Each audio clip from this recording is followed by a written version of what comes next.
Glamondon est un petit village du Doubs dont les origines remontent très loin dans le temps. La tradition locale évoque une fondation à l'époque burgonde, au 5e siècle, lorsque les premiers groupes installés dans la vallée du Doubs commencent à structurer des hameaux autour des sources et des terres cultivables. Même si cette origine reste difficile à prouver, elle témoigne d'un enracinement ancien. La première mention historique, solide, apparaît en 1141. Cette année-là, une bulle du pape Innocent II confirme que l'abbaye de Montbenoît possède l'église de Glamondon avec tout ce qui en dépend. Cela signifie que le village existe déjà comme communauté organisée, avec un lieu de culte, des terres et probablement un embryon de paroisse.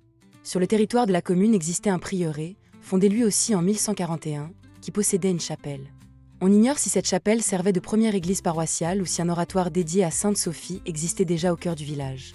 Quoi qu'il en soit, Glamondon entre très tôt dans l'organisation religieuse de la vallée du Doubs. Le XVIIe siècle marque un tournant dramatique.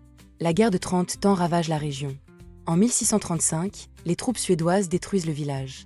Puis viennent la peste, la famine et l'exode entre 1638 et 1639. En 1654, il ne reste plus que 33 personnes des 18 familles. C'est dans ce contexte que l'église actuelle est rebâtie entre 1634 et 1640. Deux familles locales, les Gonins et les Dessiriers, financent l'édifice.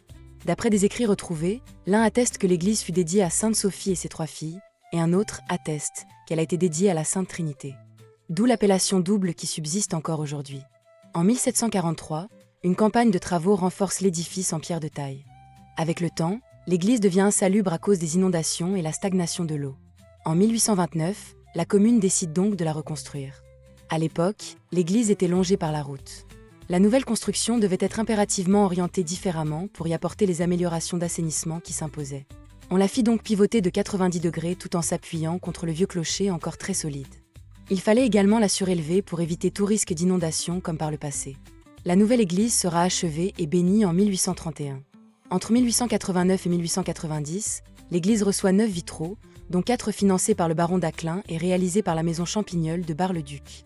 Ils représentent notamment le Sacré-Cœur, la Vierge, Saint-Joseph et Sainte Thérèse. Le blason des Daclin figure en bas de chaque verrière. Au terme de ce parcours, Glamondon apparaît comme un village qui a traversé les siècles avec une constance remarquable. Son église porte les marques des épreuves, mais aussi celles de la fidélité et de la résilience. Ici, chaque génération a relevé ce que la précédente avait laissé, poursuivant une histoire patiente, enracinée et silencieuse.